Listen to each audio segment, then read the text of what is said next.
அடுத்து மலை ஏறினதுன்னா 2009, 10 ஆனந்தயாலை. அந்த ஆனந்தயாலை மலை அச்சங்கோவில் வெஸ்டர்ன் காட்ஸோட இன்னொரு இடம். அதில் டென்ட் தயாரிப்பாளர் கிடைக்க மாட்டாங்கன்னு சொல்லிட்டு பயந்திருந்த சூழலில் பரியேறும் பெருமாள் அப்படின்ற ஒரு கதையோட அடர்த்தியோட தன்னுடைய படைப்பை இந்த சமூகத்துக்கு கொடுத்து அந்த வீட்டிலிருந்து தொடங்கிய இன்னைக்கு வந்து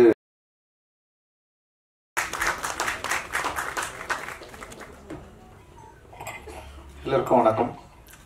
மேடையில் இப்போ எல்லா பெரியவங்களுக்கும் வணக்கம். உண்மையிலே வந்து தயாரிப்பாளர் கிடைக்காம தன்னுடைய கதையை தேடிட்டு அழிஞ்சிட்டு இருந்த மாரி செல்வராஜ் எனக்கு தயாரிப்பாளராகவே உயர்ந்திருக்கிறது வந்து ரொம்ப சந்தோஷம். அண்டு எந்த கதையெல்லாம் தயாரிக்க முடியாது, தயாரிப்பு இல்லை தயாரிப்பாளர் கிடைக்க மாட்டாங்கன்னு சொல்லிட்டு பயந்திருந்த சூழலில் பரியேறும் பெருமாள் அப்படின்ற ஒரு கதையோட அடர்த்தியோட தன்னுடைய படைப்பை இந்த சமூகத்துக்கு கொடுத்து அந்த வீட்டிலிருந்து தொடங்கிய இன்னைக்கு வந்து வாழைன்னு சொல்லிட்டு தன்னுடைய என்ன சொல்ல தனக்கு விருப்பமான ஒரு சினிமாவை எந்த காம்ப்ரமைஸும் இல்லாமல் எடுத்திருப்பான் அப்படின்னு நான் நம்புகிறேன். நான் தனக்கு விருப்பமான ஒரு சினிமாவை எடுப்பதற்கு உந்துதலாக இருந்த விஜய் டிவிக்கு வந்து ஹாட்ஸ்டாருக்கு வந்து என்னுடைய மிகப்பெரிய நன்றியை நான் தெரிவிச்சுக்கிறேன். அண்ட் ரொம்ப முக்கியமான விஷயமா நான் பார்க்குறேன், இந்த மாதிரியான படைப்புகளுக்கு தயாரிப்புகளுக்கு கிடைக்கிறது ரொம்ப கஷ்டம். படம் எடுத்துட்டா படம் வாங்குறதும் ரொம்ப கஷ்டம். இன்னைக்கு வாங்குறதுக்கு பெருசாக யாருமே இல்லை. ஏன்னா ஓடிடி பிளாட்ஃபார்ம்ஸ் வந்து ஓப்பன் ஆனோடனே சின்ன படங்களுக்கு நிறைய மரியாதை இருந்தது. சின்ன படங்களை வந்து ரொம்ப கவனிச்சாங்க, சின்ன படங்களை வாங்க விரும்பினாங்க. கண்டென்ட் ஓரியன்ட் மூவியை வந்து வாங்குறதுல ஒரு போட்டி இருந்தது. இன்னைக்கு அப்படிலாம் இல்லை. கண்டென்ட்னாவே தூக்கி வைக்கிற இடத்துக்கு வந்து போயிட்டாங்க. எல்லா பெரிய நிறுவனங்களுமே அப்படி ஒரு சூழலுக்கு வந்துட்டாங்க. சின்ன படங்களை விற்கிறது வந்து ஒரு பெரிய சவால் இருக்கு. தயாரிப்பாளர்களுக்கு வந்து ரொம்ப மோசமான ஒரு காலகட்டமா இது நிகழ்ந்துட்டு இருக்கு. ஸோ இது எப்படி மாறும்னு தெரில. ஆனால் அந்த வகையில் வந்து மாரி செல்வராஜ் தப்பிச்சிட்டான்னு நினைக்கிறேன். இந்த படத்தை வந்து ஹாட்ஸ்டாரே தயாரிச்சதுனால அந்த டிஜிட்டல் விற்கிறதுல அவனுக்கு எந்த பிரச்சனையும் இல்லாமல் போயிடுச்சு. ஸோ டிவி ரைட்ஸும் வந்து ஈஸியாக விற்றுருவான் அப்படின்னு நான் நினைக்கிறேன். ஸோ தயாரிப்பாளர் இருக்கிறதுல எனக்கு இருக்கிற பிரச்சனையே நான் இங்கே ஷேர் பண்ணிக்கிறேன். அண்ட் வந்து கண்டென்ட் ஓரியன்டா இந்த மாதிரி ஒரு படத்தை எடுக்கிறப்போ வந்து என்னன்னா ரொம்ப முன்முடிவோட இது எங்களோட சேட்டலைட்டுக்கு இது வந்து ஒத்து வராது, எங்க சேனலுக்கு வந்து இதெல்லாம் பார்க்க மாட்டாங்க அப்படின்னு சொல்லிட்டு ரொம்ப முன்முடிவா எனக்கு வந்து பெரிய நிறுவனங்கள் வந்து ரொம்ப ஸ்டப்பனா தயாரிப்பாளர்களுக்கு சப்போர்ட்டே பண்ணாம பெரிய பிரேக் போட்டுட்டு இருக்காங்க. அண்ட் வந்து இது எப்படி சரியாகும்னு எனக்கு தெரியல. நிறைய தயாரிப்பாளர்கள் அற்புதமான சினிமாவை வச்சுக்கிட்டு நல்ல திரைப்படங்களை எடுத்துட்டு வந்து ரீச் பண்ண முடியாத ஒரு சிக்கல் வந்து இன்னைக்கு வந்து இருந்துட்டு இருக்கு. ஸோ இந்த சூழல் மாறும் அப்படின்னு நான் நினைக்கிறேன். இந்த சூழல் மாறி இன்னும் ஆரோக்கியமான சினிமாக்களை திரையரங்கு மட்டும் இல்லாமல் டிவி அண்ட் வந்து டிஜிட்டல் பிளாட்ஃபார்ம்ஸ்க்கு வந்து ஈஸியாக இன்னும் ஆரம்பத்தில் அப்படி இருந்தது. இப்போ திடீர்னு வந்து டோட்டலாக அதெல்லாம் மாறிடுச்சு. ஸோ அது திரும்பவும் சரியான நிலைக்கு வரும் அப்படின்னு நான் நினைக்கிறேன். ஸோ அது வந்து ஹாட்ஸ்டார் நிறுவனர்களுடைய முன்னாடியே சொல்றதுல ரொம்ப சந்தோஷம். அண்ட் இது இட் இஸ் நாட் லைக் இது வந்து ஒரு விமர்சனம் கிடையாது, ஒரு டிஸ்கஷன் தான். இன்னைக்கு என்ன நடந்துட்டு இருக்கு அப்படின்றத வந்து நம்ம ஓப்பனாக பேச வேண்டியது இருக்கு. அண்ட் வந்து இந்த திரைப்படம் பொறுத்த வரைக்கும் வாழை சந்தோஷ் நாராயணுடைய மியூசிக்ல ரொம்ப பயங்கரமா வந்திருக்கு. அண்ட் தீ வந்து செம சூப்பரா பாடியிருக்காங்க. அண்ட் சந்தோஷ் ரொம்ப நாள் கழிச்சு நான் மீட் பண்றேன். சூப்பர் மாமே, ரொம்ப சந்தோஷம் உன்னை பார்க்கறதுல. அண்ட் வந்து வாழை வந்து நிச்சயமா சந்தோஷ்க்கும் மாரி செல்வராஜுக்கும் இன்னும் நெருக்கமான ஒரு படைப்பா இருக்கும் அப்படின்னு நான் வந்து நம்புறேன். ரொம்ப க்ளோஸான ஒரு படைப்பா இருக்கும் அப்படின்னு நான் நம்புறேன். இது வந்து மக்களுக்கு ரொம்ப பிடிக்கும் அப்படின்னும் எனக்கு வந்து தோணுது. பிகாஸ் ஆஃப் வந்து லைக் சொல்றது வாழ்க்கையில சில பேர் முன்முடிவோடு இருக்கிறாங்க. சில பேரோட வாழ்க்கையில சில விஷயங்கள் இப்படிதான் இருக்கும் அப்படின்னு சொல்லிட்டு அது அப்படி இல்லை. ஆக்சுவலி எல்லாருடைய வாழ்க்கையிலும் பல சுவாரஸ்யமான சம்பவங்கள் இருக்கு, உணர்வு கூடிய சம்பவங்கள் இருக்கு. அதை வந்து படைப்பாக்குறப்போ கதையாக்குறப்போ அதை வந்து ஆடியன்ஸ் வந்து அதை கனெக்ட் பண்ணிக்கிறப்போ ஒரு பேரனுபவம் நிகழ்றதுக்கான வாய்ப்பை திரையரங்குகள் தான் நமக்கு எப்பவுமே உருவாக்கி கொடுத்துருக்கு.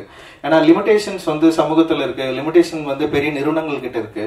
ஆனா திரையரங்குகள் போற வரைக்கும் டிஸ்ட்ரிபியூட்டர்ஸ் கிட்டமே அந்த லிமிடேஷன்ஸ் இருக்கு. ஆனா ஆடியன்ஸ் கிட்ட அந்த லிமிடேஷன் இல்லைன்னு நான் நினைக்கிறேன். ஆடியன்ஸ் வந்து டெஃபினட்டா அவங்க வந்து எங்களோட படைப்புகளை அக்செப்ட் பண்ணலன்னா இவ்வளவு தூரம் நாங்க யாருமே வந்திருக்க முடியாது. அவங்க சரியான படைப்புகளை பயங்கரமா அங்கீகாரம் கொடுத்துருக்காங்க.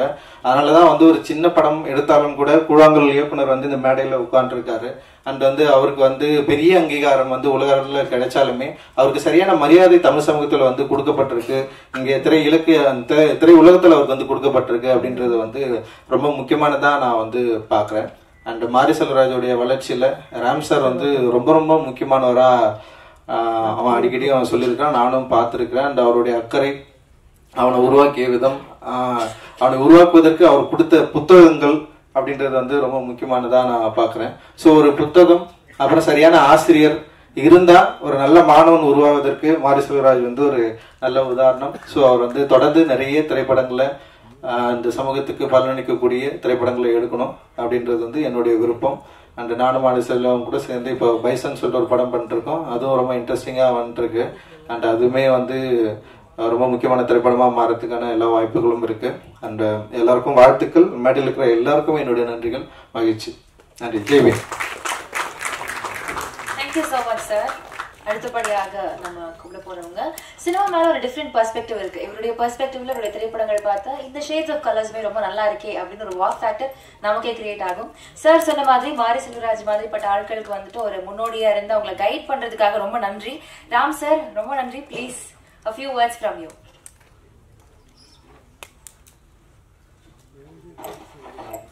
அனைவருக்கும் வணக்கம். 2018 இதே ஸ்டேஜ் தான் நீலம் ப்ரொடக்ஷனுடைய first event Pariyerum Perumal. So அன்னையிலிருந்து தான் மாரி செல்வராஜ் இந்த மேடையிலிருந்து தான் பரியேறும் பெருமாள் தொடங்குச்சு. அண்ட் நீலம் ப்ரொடக்ஷனும் தொடங்குச்சு. இன்னைக்கு நவ்வி ஸ்டுடியோவும் வாழையும் இந்த இடத்துல தான் தொடங்குது. And apart from that Ranjith உங்கள் ஹேர் ஸ்டைல் எனக்கு ரொம்ப பிடிச்சிருக்கு, ரொம்ப நல்லா இருக்கு. அண்ட் பரியேறும் பெருமாளுக்கும் நன்றி, நீலம் ப்ரொடக்ஷனுக்கும் நன்றி. அண்ட் மாரி செல்வராஜ்கிட்ட கேட்டால் நான் என்ன பேசுறது புதுசாக அவனை பற்றி ஏதாவது பேசுங்க, நான் என்னை பற்றி பேசுங்கன்னு சொன்னான். என் கூட 7 கடல் 7 மலை யாராவது ரொம்ப நாள் ஏறி இறங்கியிருக்காங்கன்னா அது மாரி செல்வராஜ். முதல்ல ஏறின மலை அப்படின்னா நார்வேல் டிஸ்ட்ரிக்ட்ல இருக்கக்கூடிய எல்லா மலையும் நாங்கள் ஏறி இறங்கணும். தங்கமீன்களுக்கு லொக்கேஷன் தேடி அப்போ கண்டுபிடிச்சா அவங்களோட மலையறது சுவாரஸ்யமா இருந்துச்சு. ஏன்னா ஒரு பள்ளத்தாக்கு அளவு கதை கொட்டி கிடக்கும். அவன் சொன்ன காதல் கரையை எடுத்துட்டே இருக்கலாம்னு நினைக்கிறேன். அதுல ஒரு சின்ன பீஸ ஒரு பாலியத்துல இருந்த ஒரு கிரஷ எந்த கிரிஞ்சு இல்லாம ஒரு படம் பண்ணியிருக்கான். அதை வாழை அப்படின்னு நான் நினைக்கிறேன். அண்ட் அதுக்கு அடுத்து மலை ஏறினதுன்னா 2009-10 ஆனந்த யாலை. அந்த ஆனந்த யாலை மலை அச்சங்கோவில் வெஸ்டர்ன் காட்ஸோட இன்னொரு இடம். அதுல டென்ட் எடுத்துட்டு போறப்பவும் சரி, ட்ரெக்கிங் போனப்பவும் சரி, நைட் மழை பெஞ்சு அடுத்த நாள் ஷூட்டிங் நடக்குமா நடக்காதான்னு பயந்து நைட்ல நான் தூங்காம உட்காந்துட்டு இருப்பேன். என் கூட உட்கார்ந்து இருந்தப்பவும் சரி, மாரி செல்வராஜ் எனக்கு கிடைச்ச பெரிய துணைவன், கம்பேனியன்.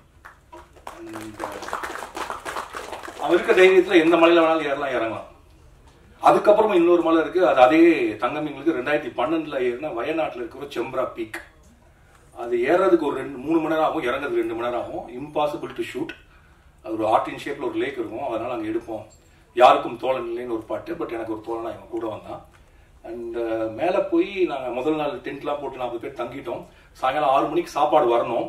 அதுக்கப்புறம் வர முடியாது, ஏன்னா யானை வந்துடும். பார்த்தா 6 ஆச்சு, 6 ஆச்சு, 6:45 ஆச்சு, சாப்பாடு வரல. மொத்த யூனிட்டும் நாளைக்கு காலையில் இறங்கிடலான்னு சொல்ல ஆரம்பிச்சாங்க. நம்மளுக்கு ஐயோ என்னடா பண்றது அப்படின்னு சொல்லி நான் சொன்னேன், நான் போய் கீழே பார்க்குறேன் அப்படின்னு சொல்லி இறங்க ஆரம்பிச்சப்ப என் கூட வந்து சேர்ந்துட்டு மாரி செல்வராஜ். நாங்கள் இறங்கி போய் பார்த்தோன்னா வர்ற வழியில இட்லி சாம்பார் சட்லாம் கொட்டி 2 பேர் நின்று இருந்தாங்க. அப்புறம் கீழே இறங்கி போய் புதுசா ஒரு உணவை கண்டுபிடிச்சு வாங்கிட்டு நாங்க மேலே ஏறப்ப கிட்டத்தட்ட 8 மணி 9 மணி இருக்கும்னு நினைக்கிறேன். யானைகள் குளிரும் சத்தம் கேட்டுச்சு, நட்சத்திரங்கள் தெரிஞ்சிச்சு. அண்ட் அந்த இடம் என்னால் எனக்குமே மறக்க முடியாது. அப்போ நாங்கள் தெரியும் எனக்கு என்ன புரியுதுன்னா, மாரி செல்வராஜ் வந்து மலை ஏறுறான். அவனுடைய கால்கள் மலை ஏறுறதுலேயே செய்யப்பட்ட கால்கள். அவன் கரெக்டா எந்த கல்ல கால் வைக்கணும், எந்த கல்ல கால் வைக்கக்கூடாது அப்படின்னு தெரிஞ்சவன். எவ்வளவு எதிர்காத்து அடிச்சாலும் ஏறக்கூடியவன். அண்ட் மலை ஏறுவதுங்கிறது கிட்டத்தட்ட சொல்ல போனா அவனுடைய ஜீன்ல இருக்கு அப்படின்னு நான் நினைக்கிறேன். அவன் தன்னுடைய முதல் படத்திற்காக பரியேறும் பெருமாள்ல கருப்பியை கூட்டிட்டு திரும்ப அச்சன்கோயில் மலையில ஏறினதுல இருந்து மலை ஏறிட்டே இருக்கான். இறங்கவே இல்லை, ஏறிட்டே இருக்கான். மலை முகடுகள் மீது கொடியை நட்டுட்டே இருக்கான். ஏதாவது ஒரு மலை மீடும் போது ஒரு சிறிய கொடியை நட்டிட்டு ஃபோன் பண்ணி, சார் அவன் நட்டிட்டு எனக்கு ஃபோன் பண்றப்ப வரக்கூடிய சந்தோஷம், இல்லாட்டி அவன் நட்டினதை பத்தி வேற யாராவது ஒருத்தர் எனக்கு ஃபோன் பண்ணி சொல்லக்கூடிய வரக்கூடிய சந்தோஷங்கிறது வந்து அதை எப்படி வார்த்தையில சொல்றதுன்னு தெரியல. அது ஒரு தனித்துவமான அது ஒரு பிளஷர். அதை வேர்ட்ஸில் சொல்ல முடியுமான்னு தெரில. ஸோ மாரி செல்வராஜ் மலைகள் மீது ஏறுவான், மலை முகடுகள் மீது நிற்பான், அங்கிருந்து நம்மளை கூவி அழைப்பான். அவனுடைய கருத்துக்களை, அவனுடைய காதலை, அன்பை, அரசியலை பேசிக்கொண்டே தான் இருப்பான். அதை நாம் கேட்டுத்தான் ஆக வேண்டும், ஏனெனில் அது காலத்தின் கட்டாயம். இப்போது அவன் ஏறிக்கொண்டிருப்பதற்கு துணைவலாக இருப்பது வந்து திவ்யா, நாஸ்தன்கா என்கிற நவி அண்ட் யுவான் சுவாங் இல்லை யுவான். இவங்க 3 பேர் இன்னைக்கு துணையாக அவங்க கூட வந்துட்டே இருக்காங்க. இந்த பயணம் போயிட்டே இருக்கு. அவங்களுடைய முதல் பயணமாக வாழை வந்திருக்கு. அண்ட் சந்தோஷ் நாராயணன் வந்து பரியேறும் பெருமாள் பார்த்துட்டு ஃபோன் பண்ணாரு. ஃபோன் பண்ணி பயங்கரமாக ரொம்ப நேரம் பேசிட்டு இருந்தார். அதுக்கப்புறம் அவர் ஃபோன் பண்ணது வந்து வாழைக்கு. பரியேறும் பெருமாளோட பயங்கரமாக பேசினார். அண்ட் எனக்கு ரொம்ப பிடித்த கதைகளில் வாழை ஒன்று. வாழை ஏன் ஒன்றுன்னு சொல்கிறேன்னா இன்னும் நிறைய கதைகள் இருக்கு. இந்த வாழை நம்மை வியப்பில் ஆழ்த்தும் தமிழ் சினிமாவிற்கு ஒரு மிக முக்கியமான படமாக இருக்கும். மாரி செல்வராஜ் நவ்வி ஸ்டூடியோஸ் இன்னும் கண்டுபிடிக்கப்படாத பல குன்றுகளையும் மலைகளையும் நமக்கு காட்சிப்படுத்தும், பல இயக்குநர்களை அறிமுகப்படுத்தும் என்று நான் நம்புகிறேன். அதற்கு என்னுடைய வாழ்த்துக்கள். அதோட குறிப்பாக இந்த படத்தை ரிலீஸ் பண்ணுறதுக்கு கூட துணையாக இருக்கக்கூடிய மாஸ்டர் திலீப் சுப்ராயன், அவருடைய ஃபார்மர்ஸ் மாஸ்டர் பிளான் ப்ரொடக்ஷன்